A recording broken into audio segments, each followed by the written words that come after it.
todo mundo.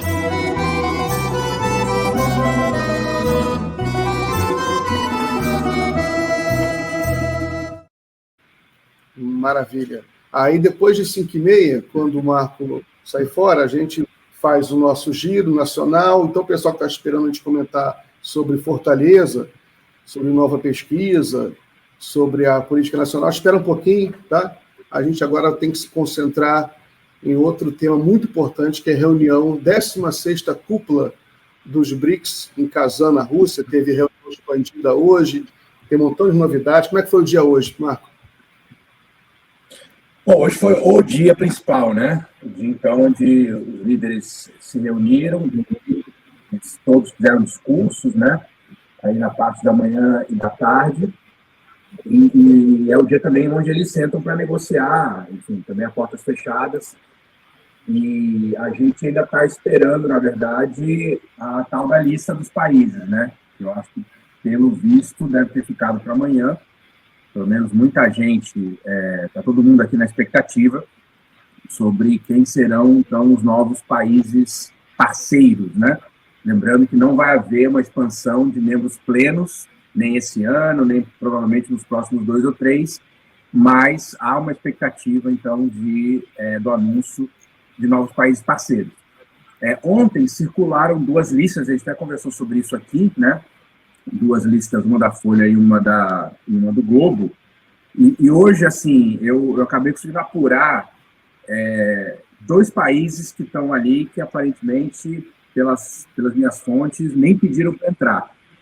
Um é a Argélia e outro o Cazaquistão. A Argélia, eu consegui falar com o pessoal da embaixada em Pequim, que eu tenho contato, disseram que eles não pediram.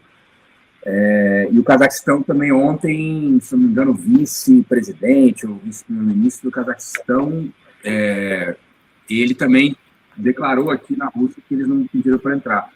Então, na verdade, assim, a lista a gente tem que esperar mesmo até amanhã para não ter muita especulação. E, claro, continua, né, a blitzkrieg da imprensa brasileira contra a Venezuela, que é um negócio inacreditável, só se fala disso. Ninguém fala de nenhuma proposta, ninguém fala dos discursos dos presidentes, nada. É só o Brasil conseguiu vetar a Venezuela, né? Então vamos esperar. O Maduro está aqui, hoje encontrou com o Putin, saiu dizendo que a Venezuela está pronta, está caminhando em direção aos BRICS. Foi uma fala meio já reconhecendo que talvez não vai entrar, mas também tem essa expectativa de enfim, da relação Venezuela-Rússia e de possibilidade de acordos mais avançados entre os 2 países, né? Mas foi isso. E aí a gente pode, enfim, vou devolver a palavra, mas tem os discursos, tem propostas russas interessantíssimas aí, do ponto de vista econômico, e a gente agora vai ficar nesse compasso de espera, né, até amanhã.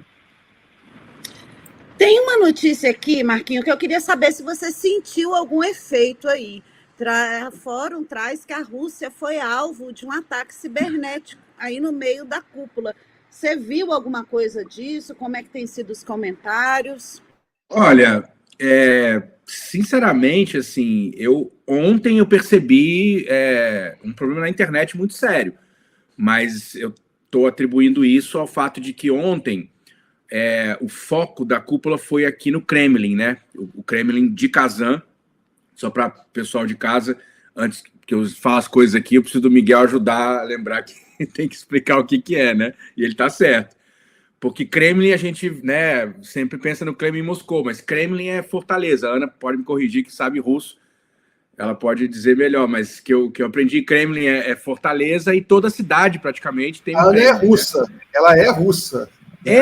Pois é. Ela é soviética. A Ana não é russa, a Ana é soviética. Soviética, exatamente. Soviética.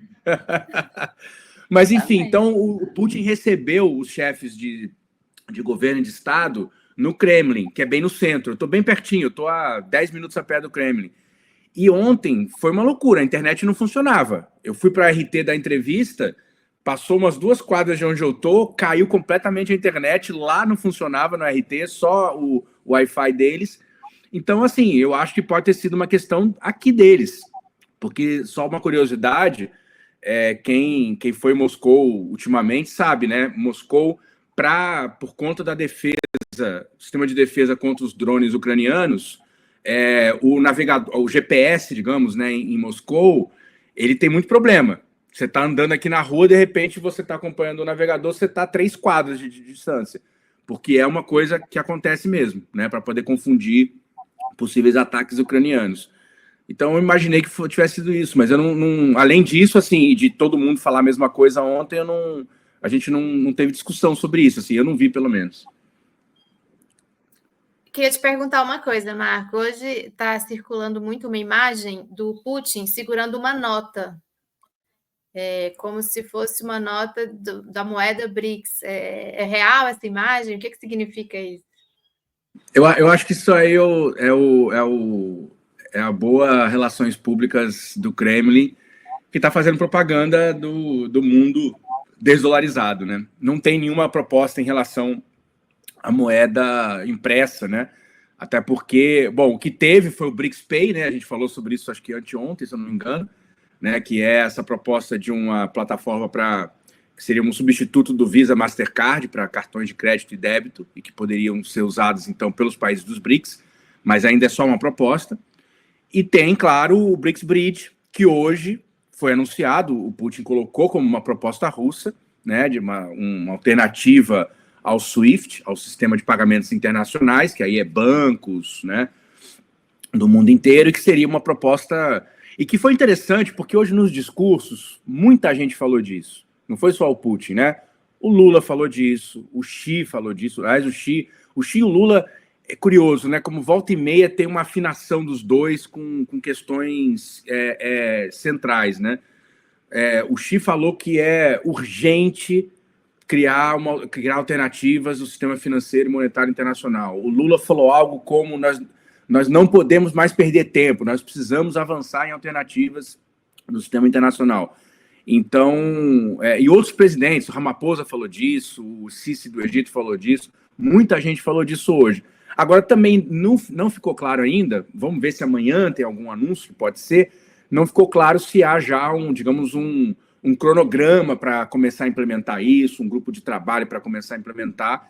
Isso a gente vai ter que esperar até amanhã. Porque vocês lembram, no ano passado, na cúpula do ano passado, o anúncio sobre aquele grupo de trabalho, né, que ia fazer estudos sobre comércio e moedas locais, sistema internacional de pagamento, foi anunciado também no último dia, na manhã do BRICS Outreach, né, que é o BRICS expandido.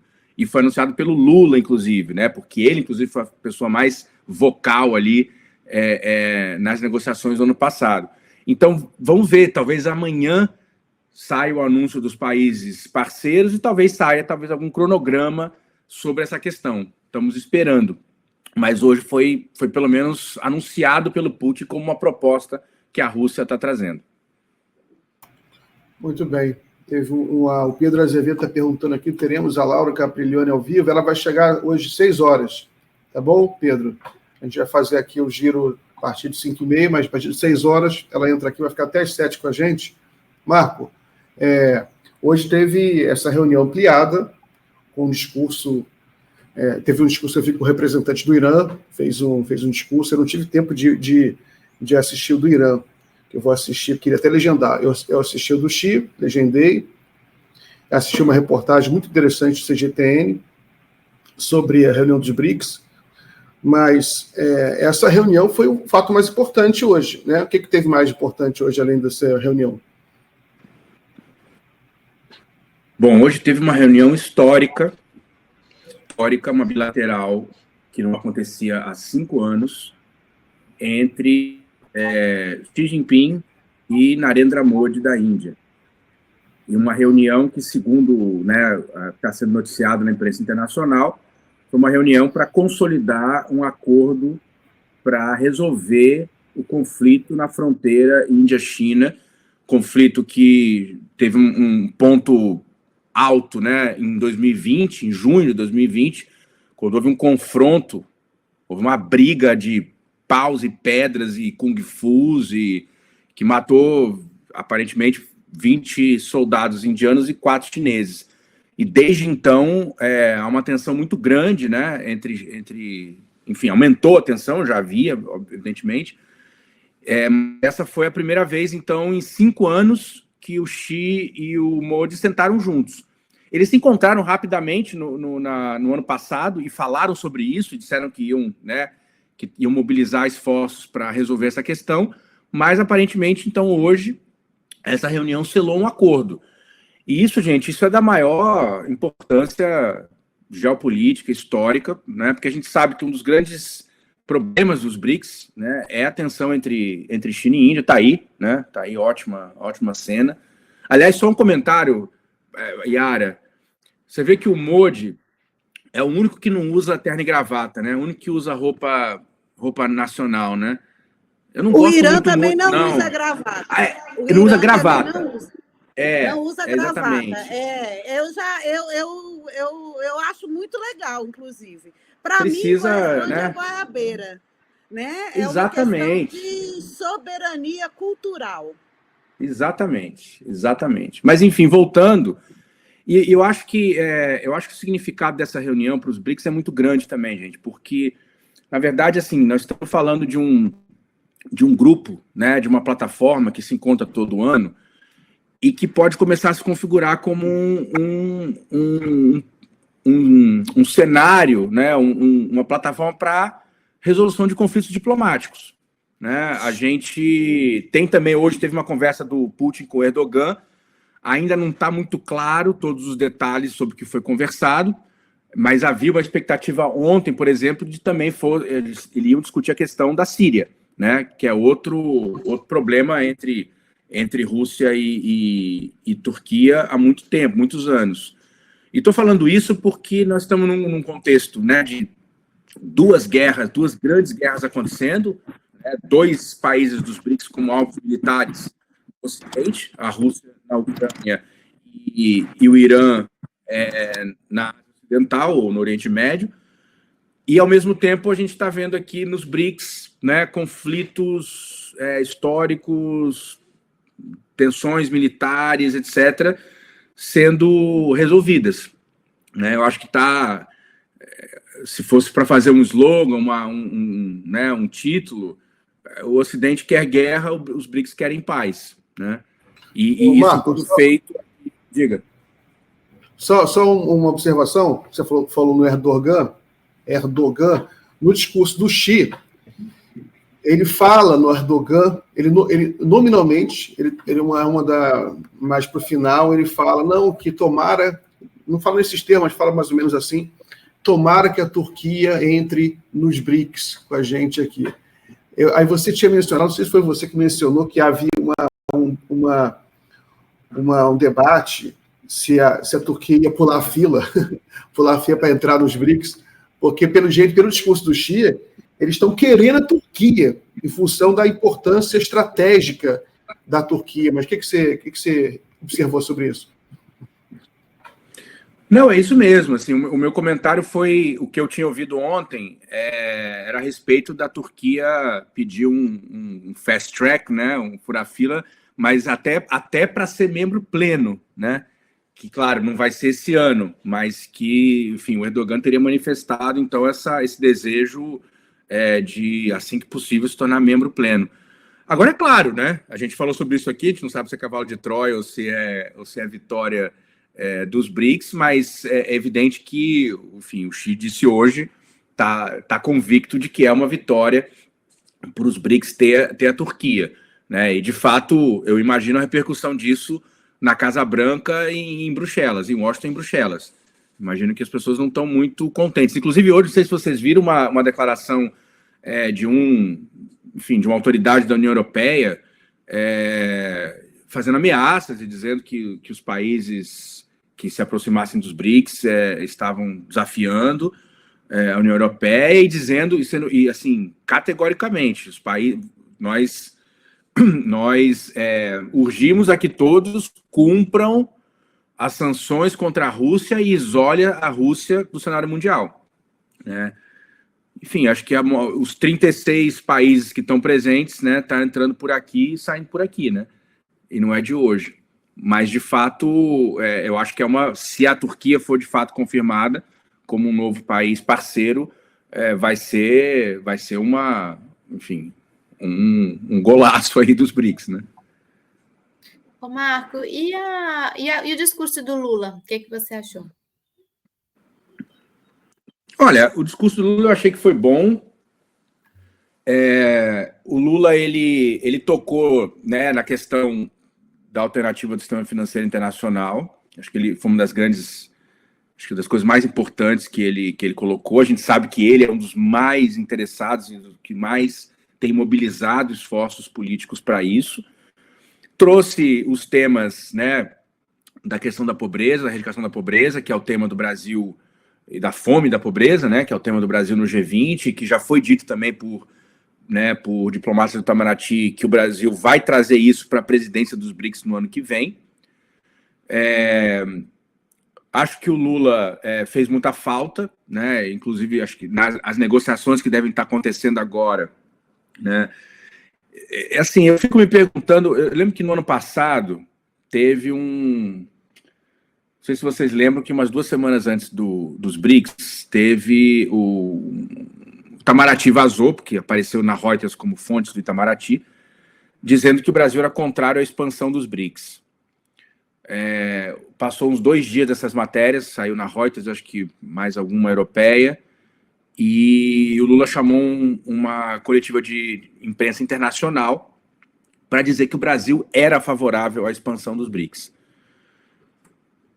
A gente não sabe até que ponto, né, esse tipo de telefone sem fio e de, né, informações parece que meio truncadas, até que ponto há internamente, às vezes, algumas discordâncias em relação ao chefe, né? Agora, acho que o Lula, se tivesse aqui, eu acho que teria um papel crucial nas negociações, né? Nas negociações dos países. É claro que o Mauro Vieira vai cumprir, enfim, né? O que está acertado, eles estão conversando, o Lula entra online. Mas a gente sabe como funciona. A gente falou sobre isso aqui, né? Com o Miguel também, a gente falou anteontem, tem conversa de corredor, né? O Lula pega no braço do cara, olha no olho e fala, pô, vamos conversar, né? Mas é isso, acho que como discurso foi bom. Agora, o que eu acho vai ser o mais importante, Ana, vai ser o que o Brasil vai fazer no ano que vem, né? E é isso que ainda não está muito claro, né? O Brasil já deu declarações sobre os temas do G20 que ele quer trazer, a questão da taxação dos super ricos, né? Há uma expectativa de que o Brasil continue avançando essa questão da criação de alternativas ao dólar, né? Porque isso não é uma coisa que você faz em uma presidência, isso é um projeto dos próximos 10, 20 anos, né? E a gente espera que de fato, o Brasil seja mais ativo no ano que vem, porque eu acho que uma das preocupações, né, que muita gente tem expressado, né, e a gente tem ouvido, eu ouvi aqui na Rússia de outros, não só russos, mas de outros países, foi a pouca participação do Brasil nas reuniões dos BRICS nesse ano. Tudo bem, a gente tem, em princípio, né, bom, o Brasil tem o G20, então, de fato, é muito trabalho, muita gente, muita energia, mas, por exemplo, a reunião dos BRICS, dos ministros das finanças e dos bancos centrais, que aconteceu umas 2 semanas em Moscou, até tive a chance de participar de uma das atividades, que era uma atividade paralela, mas, assim, não veio...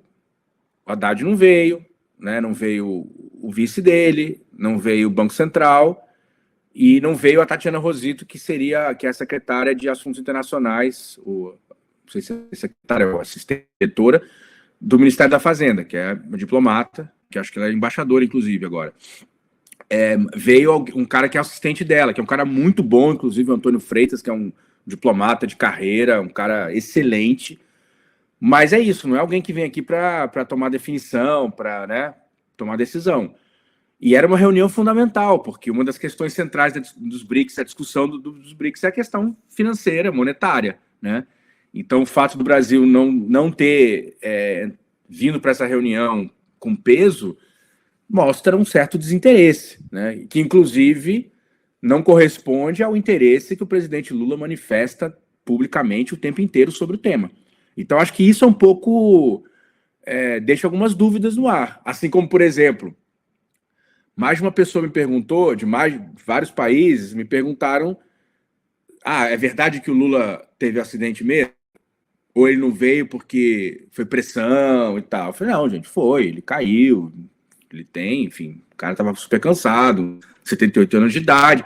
Mas, assim, o fato das pessoas ficarem se perguntando, né, se foi ou não foi, tem a ver com a semi-ausência do Brasil nos últimos meses no processo dos BRICS, que a gente espera que no ano que vem, a partir de 1º de janeiro, isso mude e o Brasil tome, de fato, um papel ativo, que é o que corresponde à presidência do grupo, né? Marquinho, todas as vezes que a gente conversa sobre BRICS, você chama muita atenção para a questão às vezes se discute tanto em trazer novos membros e, no final das contas, a operação do grupo fica à mercê. E hoje eu traduzi um artigo de um russo, deixa eu só pegar o nome dele aqui direitinho. Ele é o fundador do BRICS Plus Analytics, é o Yaroslav. O Yaroslav. Exatamente. E eu achei que chamou a atenção que, sabe aquela história das reservas de contingência, que você falou, olha, uma das entregas que o BRICS poderia realizar era essa. Mas a minha pergunta é a seguinte: a gente vê que os analistas, eles têm a mesma sensação. A Aninha já falou isso, o Miguel fala isso, você fala isso. Olha, gente, legal, vamos trazer mais gente. Mas e aí? Como é que a gente vai entregar? Eu quero saber se esse debate está circulando por aí. Não só entre os chefes de Estado e as delegações, mas entre as pessoas que estão acompanhando. Circula, né, Yara? Porque eu acho que é isso. Todo mundo que acompanha os BRICS, né? E bom que você trouxe. Eu não tinha visto ainda o teu texto. Ótimo trabalho. O Yaroslav é um cara excelente, assim. Ele é um dos caras que mais entende de BRICS na Rússia, de fato. Ele estava, inclusive, nessa atividade que eu falei que eu participei na reunião dos ministros das Finanças. Ele estava numa mesa, enfim, fez falas excelentes. Mas eu acho que é isso. Eu acho que o que está faltando, aí a gente vai para o debate de novo, né? Trazer aqui a questão do secretariado dos BRICS. Quer dizer, os BRICS fazem as cúpulas, vem todo mundo, tomam decisões importantes, enfim, países novos, é o 2º ano seguido e tal. Agora, e depois, entre uma cúpula e outra, né? Aí você faz reunião dos ministros de Finanças e não vão os ministros de Finanças, né? Você faz reunião dos ministérios da Agricultura, e aí os países mandam um assessor, o número 3, o número 4. Eu acho que é isso que está faltando, né? Porque todas essas decisões são decisões estratégicas extremamente complexas. Imagina, a gente está falando de mudar o sistema financeiro internacional. Você não faz isso com uma reunião anual, você faz isso com um grupo de trabalho que está todo dia reunido de segunda a sábado, das 8 às 10 da noite, trabalhando freneticamente para poder mudar as relações financeiras e monetárias do mundo. Então, enquanto os BRICS não começarem a criar essas estruturas que sejam capazes de dar conta dessas tarefas, realmente são discursos bonitos, fortes, contundentes, mas na hora de implementar, quem é que faz? Né? Quem são os secretários a Rússia, por exemplo, rapidinho, a Rússia trouxe uma proposta hoje, que é das coisas mais estratégicas que você pode imaginar, que é a tal da Bolsa de Grãos.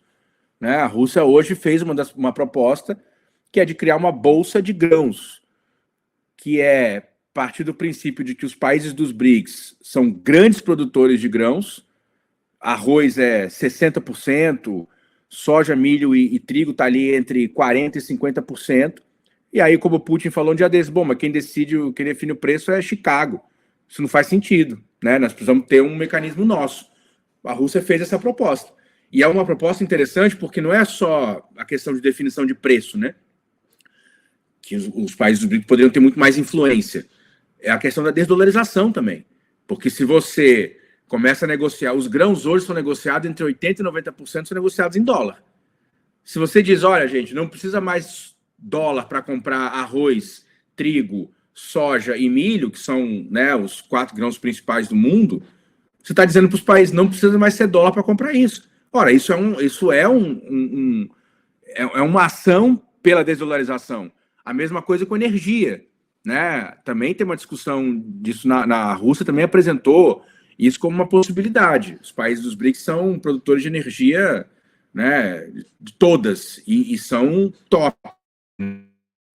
Energia não é só o petróleo, que a gente tem sempre falado, se a Arábia Saudita parar de vender só em dólar, né, e acabou o petrodólar, etc. Tudo bem, mas isso é a mesma coisa para o gás, mesma coisa para o urânio, mesma coisa para energia solar, energia eólica.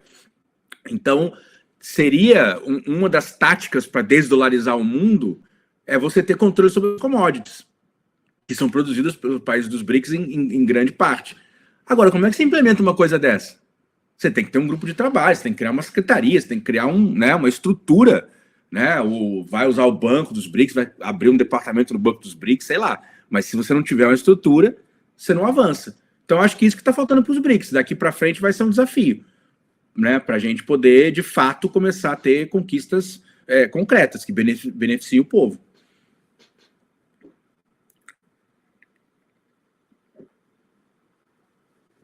Aninha, sua vez.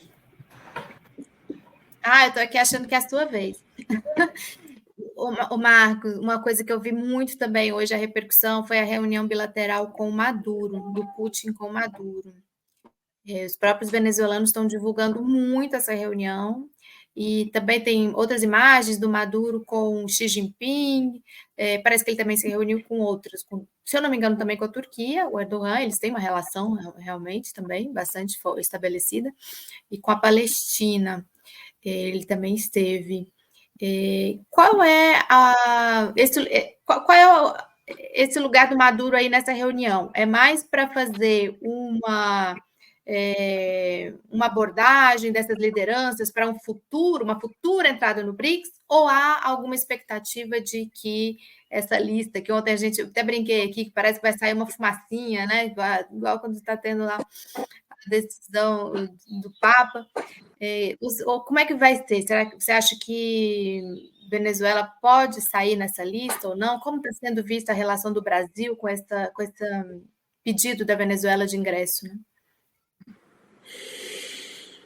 Olha, de novo, tudo que tem saído da imprensa brasileira é de que a Venezuela foi vetada pelo Brasil, né? Aí saiu alguma coisa agora à noite, não, mas na verdade nem a Rússia apresentou a Venezuela como nome, né? Então, assim, a gente não sabe de fato, tem muita especulação, tem muito, né, vazamento combinado com imprensa e tal.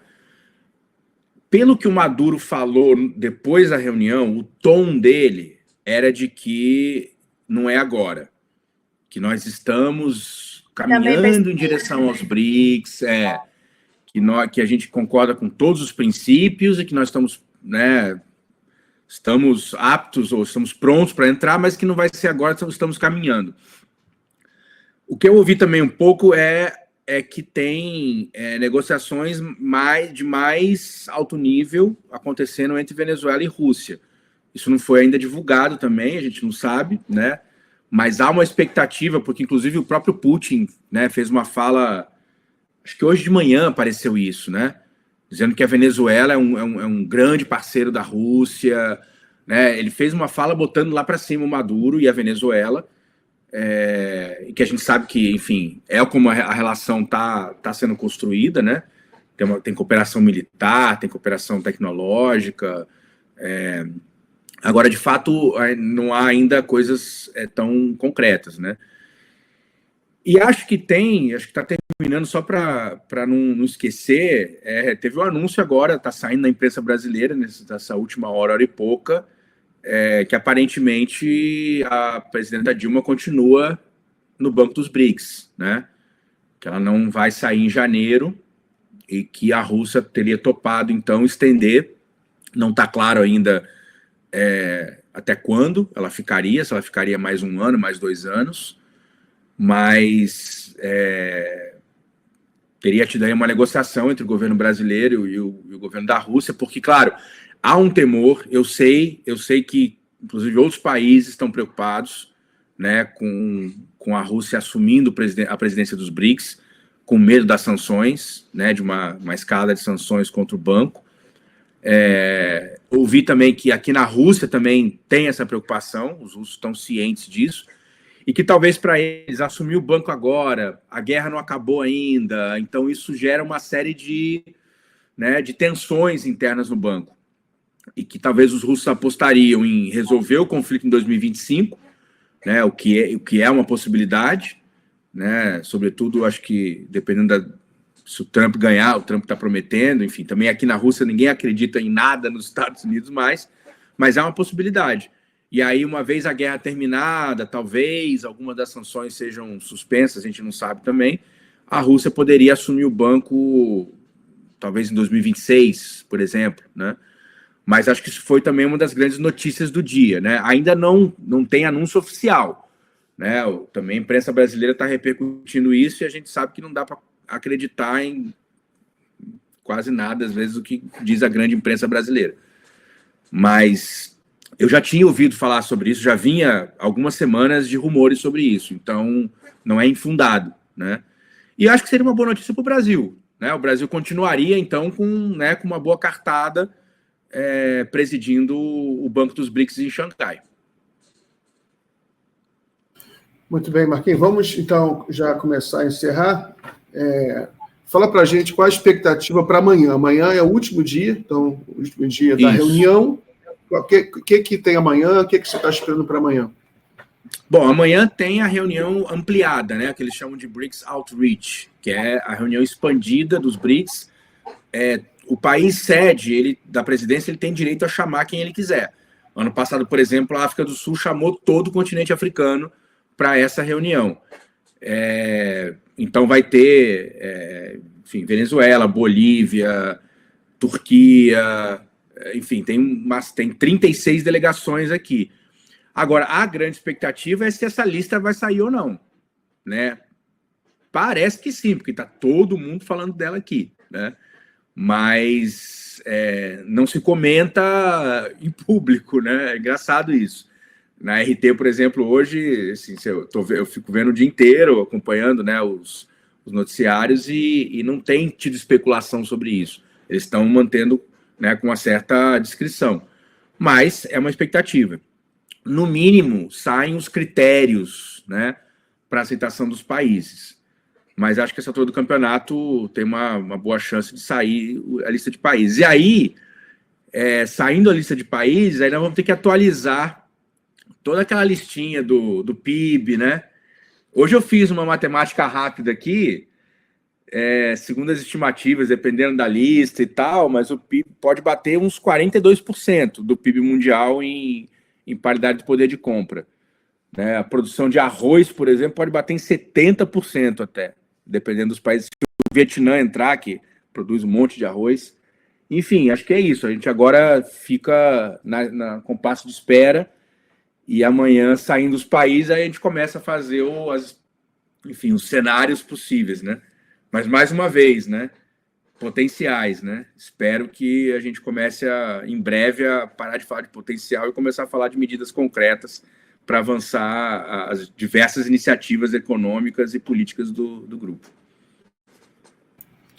Maravilha, Marquinhos. Então vai lá, vê se você arruma tempo ainda para tomar um chopp ainda, tomar um drink aí com o pessoal, tá? Vou tomar. Uma vodka. Verdade. Tchau, abraço. Das Vidânia. Tchau, tchau, gente. Esse é o tchau formal dos russos. Ou pacá, que é o tchau informal. Pacá. Gostei, pacá. Mais fácil. Pacá. Muito bom. Até amanhã. Até amanhã, Tchau. querido. Tchau.